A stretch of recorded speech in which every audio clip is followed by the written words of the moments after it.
नमस्कार दोस्तों, राधे राधे, सुप्रभात। कैसे हैं आप सभी लोग? उम्मीद है कि आप सभी लोग अच्छे हैं, स्वस्थ हैं और अपने घरों में अपने कामों में बहुत व्यस्त हैं। तो दोस्तों, हो चुकी है सुबह की शुरुआत। तो बाहर की सारी क्लीनिंग कर ली थी मैंने और मैं आ गई थी रसोई में। सबसे आखिरी का काम था रसोई का, क्योंकि सुबह सुबह आप लोग ने काफ़ी सारे मेरे वीडियोस देखे हैं मेरे मॉर्निंग रूटीन के। सुबह सुबह काफ़ी काम रहते हैं और इस समय तो मेरी लगी हुई है कड़ी ड्यूटी, क्योंकि सुबह 5:30 बजे की लगभग उठना पड़ रहा है और ठंड जो है वो अपने कहर पे है। ठंड कम होने का नाम नहीं ले रही है, क्योंकि अभी 2-3 दिन मैंने बताया था कि हमारे यहाँ धूप काफ़ी कम है, पर धूप जैसे ही बादल हमारे यहाँ गले हैं, गलना ही कहते हैं, आप लोग के यहाँ शायद बादल छटना कहते हैं, वैसे ही ठंड काफ़ी बढ़ जा रही है और सुबह ही ठंड काफ़ी तेज़ रहती है। धूप में अगर आप बैठते हैं तो धूप काफ़ी तेज़ लगती है और आप अंदर आ रहे हैं तो ठंड लग रही है। तो अभी समझ में नहीं आ रहा है कि मौसम कब तक ऐसा होगा। तो चलिए, मौसम अपना काम करेगा, हम अपना काम करेंगे। हम हाउसवाइफ के काम की कमी नहीं होने वाली है। और जल्दी जल्दी इसलिए लगी थी क्योंकि अभी मेरे देवर की बेटियां यहीं पर है, तो फटाफट से उनका लंच तैयार करना है, क्योंकि उनकी स्कूल की टाइमिंग है 10 बजे से। तो किसी भी स्थिति में 9:30 बजे निकलना पड़ता है। सुबह के 9:30 इस समय ठंड के समय में बहुत जल्दी हो जाता है। गर्मी के समय तो लगता है कि यार बहुत ज़्यादा समय हो गया है। और अभी ठंड के कारण हम लोगों के काम नहीं हो रहे हैं, और अभी कुछ ही दिनों में जब गर्मी होने लगेगी ना, तो धूप की वजह से हमारे बाहर के काम नहीं होंगे। तो चलिए, आप लोगों से बात करते करते यहाँ की झाड़ू भी लग चुकी है और दूध वाली अलमारी काफ़ी गंदी थी, उसको भी मैंने साफ़ कर लिया है। और अब कर लेते हैं यहाँ पर चूल्हे की लिपाई पुताई का काम। तो ये काम तो सुबह के होते ही हैं। रात को खाना बना था इसमें, आपने पिछले ब्लॉग में देखा था। और रात को मैंने पुताई नहीं की थी, क्योंकि शाम को जब मैं यहाँ खाना बना रही थी और हम लोग खाना खाकर फ्री ही हुए थे कि हमारे यहाँ मेरे मायके से निमंत्रण आ गया था चौक का। तो बस वही उन्हीं के साथ में बैठ गई थी, फिर हिम्मत भी नहीं हुई, आलस आ जाता है थोड़ा सा कभी कभी। तो चलिए, यहाँ की पुताई करते हैं, फटाफट से लग जाते हैं अपनी ड्यूटी पे।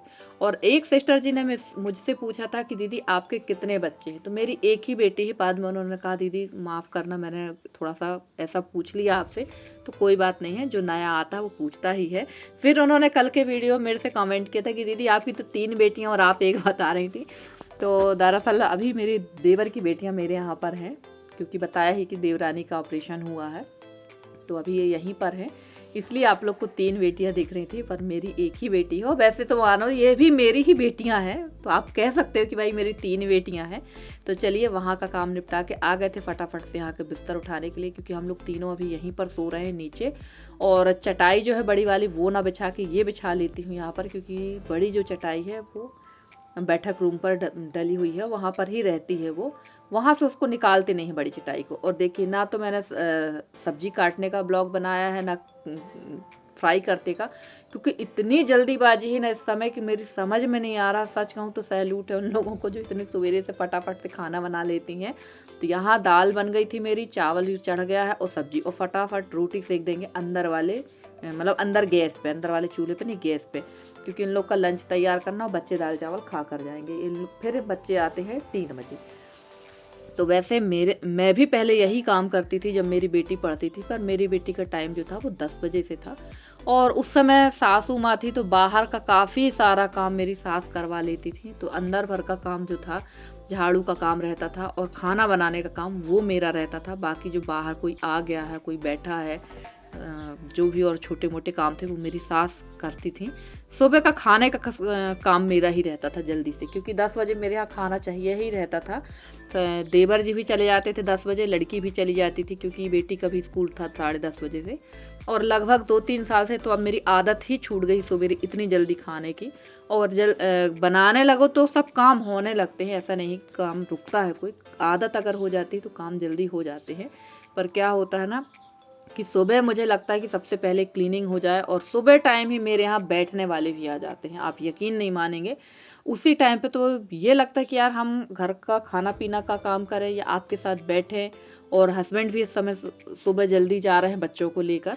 तो चलिए, वहाँ पर दाल सब्जी और चावल हो चुका था, पानी भी गर्म करने के लिए रख दिया था, क्योंकि अगर इमल्शन रॉड भी लगाओ तो एक बार में एक ही बाल्टी पानी गर्म होगा।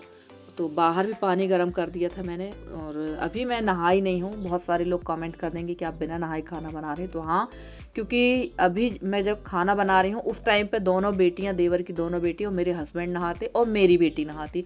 तो पहले इन लोगों का नहाना धोना हो जाता है, और उसके बाद फिर मैं खाना पीना लंच इन लोगों का तैयार करके मैं बाकी के काम निपटाऊंगी। रोज़ ही बताती हूँ आप लोगों को, दोबारा से जो जहाँ झाड़ू नहीं लगी रहती वहाँ झाड़ू लगाती हूँ। कपड़े का काम रह जाता है, और इन लोगों के चाय पानी के जो बर्तन रहते उनको धुलना, और गाय का काम सबसे बड़ा काम गाय का रहता, उसमें काफ़ी ज़्यादा टाइम लग जाता। तो ये सारे काम निपटाते निपटाते मुझे बच जाता 1, जबकि सुबह 5 से 1 कैसे बज रहा है इस समय मुझे समझ में नहीं आ रहा। तो देखिए भैया, यहाँ पर रोटी भी सेकते जा रहे थे और बच्चों का खाना भी लगाते जा रहे थे, क्योंकि थोड़ा सा टाइम ज़्यादा हो गया था, लगभग 9:15 बज गया था और 9:30 बजे इनको निकलना था। तो फटाफट से खाना पीना लगा देते हैं, तो बच्चे खा लेंगे थोड़ा सा खाना। और गर्मा गर्म खाना रहता है ना, तो ऐसे ही बच्चों को ठंडा करके देना पड़ता है। तो चलिए आ जाइए आप लोग भी बढ़िया दाल चावल जो चूल्हे का है ना, वो गर्मा गर्म खाने के लिए। और देखिए यहाँ पर आ गई हैं हमारी नित्या। तो नित्या अपनी थाली ले जाएंगी, नव्या अपनी ले जाएंगी। और थोड़ा सा लंच ना मैं ज़्यादा रख देती हूँ, क्योंकि इन लोग जो है दोपहर को खाना जो खाती हैं स्कूल में तो लंच कर ही लेती हैं। इसके बाद वो चली जाती हैं देवरानी के घर, तो वहाँ पर इन लोग दोपहर को खाना खा लेती। फिर हम इनको बैठाल देते हैं मेरे हस्बैंड बस में, तब इन लोग 3 या 3:30 तक घर आ पाती हैं। और बच्चे हैं, बच्चों को तो भूख लगती ही है। बच्चे थोड़ा बहुत ही खा पाते हैं, ठीक से स्कूल जाते समय नहीं खा पाते, क्योंकि मैंने देखा इन लोगों को थोड़ा थोड़ा चावल ही खा पाती हैं, और रोटी भी 1-2 रोटी ले जाती हैं, तो वो भी कई बार बच के आ जाती हैं इन लोगों से। तो मैं हमेशा, मेरी आदत थी, यशी भी जब स्कूल जाती थी तो मैं उसका लंच बिल्कुल पैक कर देती थी, ठूस ठूस कर उसका रख देती थी। खाए, भूख लगेगी तो खा लेगी, नहीं खाएगी तो बच के आ जाएगा, गाय खा लेगी। पर खाना मैं हमेशा ज़्यादा रखती थी बच्चों का। और यहाँ पर बच्चे जा चुके थे, इन लोगों को मैंने भेजने के बाद मैं लग गई थी यहाँ पर काम पे गैस साफ़ करने के लिए। और हमारी जो रेखा बहन है वो कह रही थी कि दीदी आप गैस साफ़ करने के लिए अलग से कपड़ा ले लो, इस कपड़े से गैस साफ़ नहीं करना। तो ये ब्लॉग बन चुका था सिस्टर, फिर मैंने आपका कल कमेंट पढ़ा है, तो अब मैंने इस कपड़े को कल ही अलग कर दिया था कि अब ना ये रहेगा और ना ही ये मेरे हाथ पे आएगा। तो बहुत अच्छा लगा कि आप लोग इतनी बारीकी से कुछ चीज़ें देखते हैं और अच्छी अच्छी चीज़ें मेरे साथ शेयर करते हैं, तो मुझे बहुत अच्छा लगता है। तो चलिए फटाफट से यहाँ पर इसको कर देते हैं साफ़, उसके बाद आपसे मिलते हैं। और बहुत सारे कमेंट आ रहे हैं कि दीदी आप अपना नया वाला घर दिखाओ। तो फ्रेंड्स, आप लोग कुछ दिन के लिए थोड़ा सा वेट कर लीजिए, मैं अब आपको नए घर का नया लुक ही दिखाऊंगी।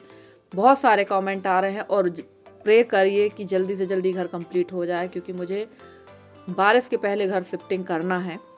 क्योंकि बारिश में जो पुराने सब्सक्राइबर हैं उन लोग देखते हैं कि मेरे घर की क्या हालत हो जाती है, और जो नए आते हैं वो कमेंट करके चल देते हैं कि आपका घर बहुत गंदा है। तो ऐसा नहीं है, घर मुझे बहुत प्रिय है ये वाला, क्योंकि मैंने अपनी लाइफ के 20 साल इस घर पे निकाले हैं। बहुत लंबा टाइम मैंने निकाला, मुझे नहीं पता कि मैं अपने नए घर में कितने साल रहूँगी, पर इस घर से यादें बहुत ज़्यादा जुड़ी हैं, खट्टी मीठी यादें जुड़ी हैं। और जैसे जैसे समय आ रहा है ना घर छोड़ने का, वैसे वैसे लग भी रहा कि बताओ इतनी बड़ी प्रॉपर्टी है, इतना बड़ा घर है, वो कैसे इसको छोड़कर चले जाएंगे। कितने उत्साह के साथ मेरे सास ससुर ने ये घर बनवाया होगा, पर क्या करें, मजबूरी है हमारी, क्योंकि यहाँ पर व्यवस्थाएं उस हिसाब से नहीं है, इस वजह से हमको ये घर छोड़ना पड़ रहा है।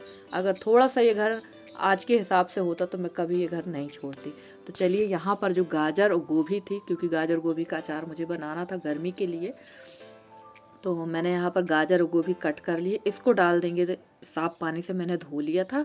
इसके बाद इसको कट करके मैंने इसमें दोबारा से नमक डालूंगी और गर्म पानी डाल के ढक कर रख देंगे, तब तक बाकी के काम निपटा लेंगे।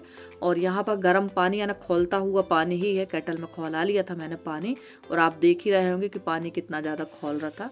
वैसे तो रात को ही अगर इसमें नमक मिलाकर रख देते तो ये पानी छोड़ देती गाजर और गोभी।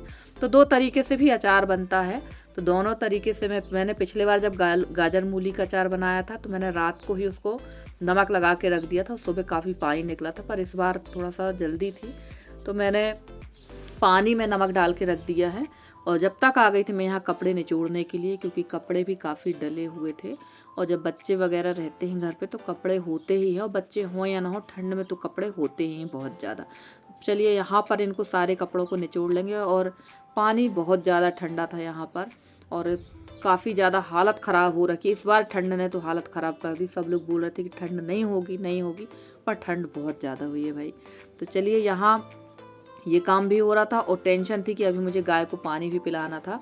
और बच्चे जा चुके थे, यशी वर थी घर पे, क्योंकि यशी थोड़ा लेट जाती है, 12 बजे तक जाती है। तो यसी थी घर में, वो पूजा पाठ में लगी हुई थी, क्योंकि यसी का पूजा पाठ करना बहुत पसंद है, बहुत मन लगता है उसका पूजा पाठ करने में। तो चलिए फ्रेंड्स, यहाँ पर मैंने ये गाजर और गोभी को निथार दिया था मैंने पानी से, और उसके बाद डाल दिया मैं है ना सूखने के लिए। तो अब हम सीधे मिलेंगे शाम के टाइम पे, क्योंकि धूप थोड़ी सी हल्की है, देख रहे हैं आप, हल्की धूप हो गई थी, और ये अच्छी तरह से सूख जाए, कम से कम 1.5-2 घंटे की धूप इसमें लग जाए, उसके बाद ही मिलेंगे।